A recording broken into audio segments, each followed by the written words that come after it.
for me, I had my ayahuasca experiences first, and so I was in a ceremony with a shaman, and there was so much respect and Yeah, around it. Then that's how I treat my psilocybin experiences, with the same type of, there's an occasion, it's planned, that it's dark, right. I'm alone, it's big, it's going to be something that's I am scared, and so that's how I've been conditioned to approach it, and I quite like it that way. Yeah, and that's the other thing that Terrence talked about, and everybody's talked about, and I talk about a lot. That the importance of set and setting. People say, how can we use these things safely and still get a lot out of it? Well, pay attention to set and setting. Those are the two big variables.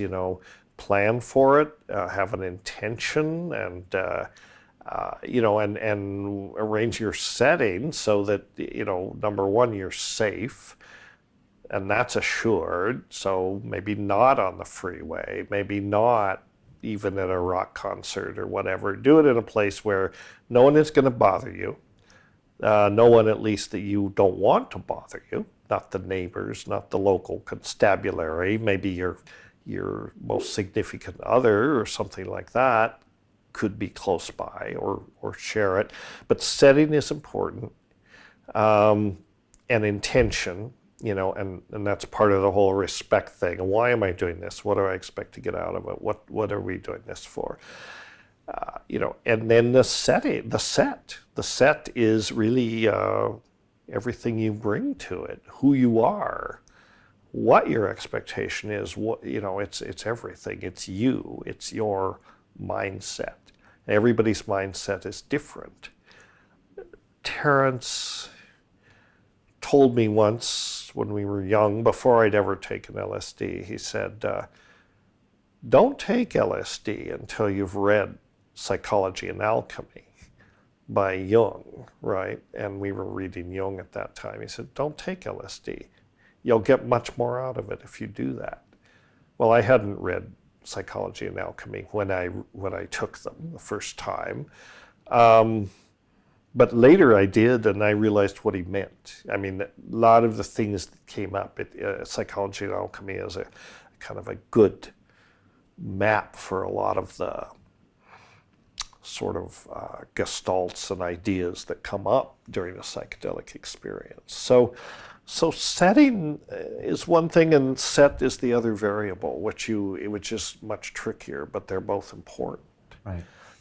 I find with ayahuasca, I get a distinct, finite set of lessons, like 1, 2, 3, this is what we need to go do. Sometimes it's very related to plant symbiosis. Sometimes it's related to some relationship things I need to do, very much usually those. I used to tell people, you're usually not being confronted with your IPO on an ayahuasca experience.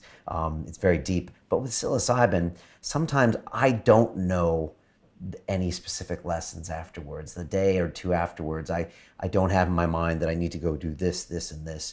Is that something you hear a lot? Is that something that's typical to have the kind of different experiences? Yeah, I'd say so. Okay. I mean, ayahuasca is often much more of a counselor in some ways, or it does give you ideas about what you should be doing, or, like you say, your relationships or insights into this whole, mission that we're engaged in, which is to save the planet ultimately, but that the plant-human symbiosis thing, it's much more about that. Mushrooms are not that way so much. Mushrooms, they don't really lay out an agenda. They sort of just lay down a rap, more or less. And it's like, they just download information like they did at La Chirera, and they say, well, this is what it is. This is what's going on here. And you say, well, but that's crazy. They say, sorry. That's what it is. Deal with it. Right. Would Terrence call it having a conversation with the leprechaun, or having a conversation and you want to engage in the conversation and they're not answering your questions? Well, they're dodgy. They're very tricky. You know, they're elfin. They're mischievous. I mean, this is the whole thing. You know, and this comes up again with discussions of also DMT, and mushrooms are really a form of DMT. They're really the orally active form of DMT. If you understand the chemistry, right? Okay. Psilocin is one molecule away from DMT.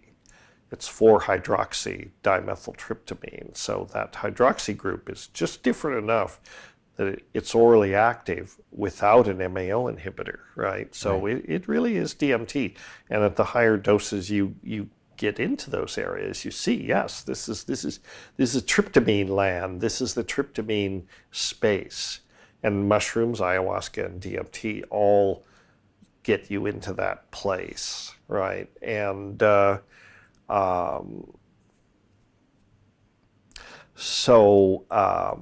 forgot what my thread was. Yeah, I was trying to remember too. So what were we talking about? The psilocybin and the DMTs. What was I got so entranced I didn't know what we were talking about.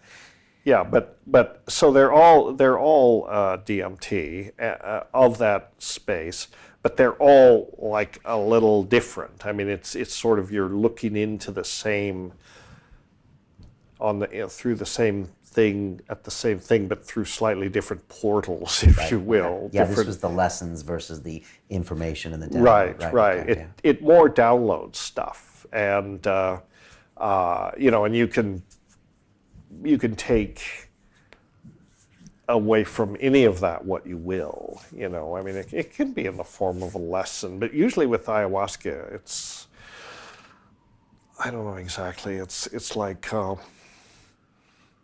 you come away with a sense often that, you know, you really have to do something. You have to change something. You have to change your diet, or, you know, talk to your loved one and get some things straightened out, or stuff like that. And the mushroom is not necessarily, there's not a plan for action. This is the lesson for the day, or this is what you come away with, but there's not necessarily anything to do about it other than To watch the rest of this fascinating interview, click on the link below and go to londonrealacademy.com. There you can sign in with your social media login and watch the rest of the episode for free, along with all of our episodes on London Real, my webinars, and all of our premium content, all located over at londonrealacademy.com. So click on the link below, you'll be directed there, and you can watch the rest of this fascinating interview, and I'll see you there.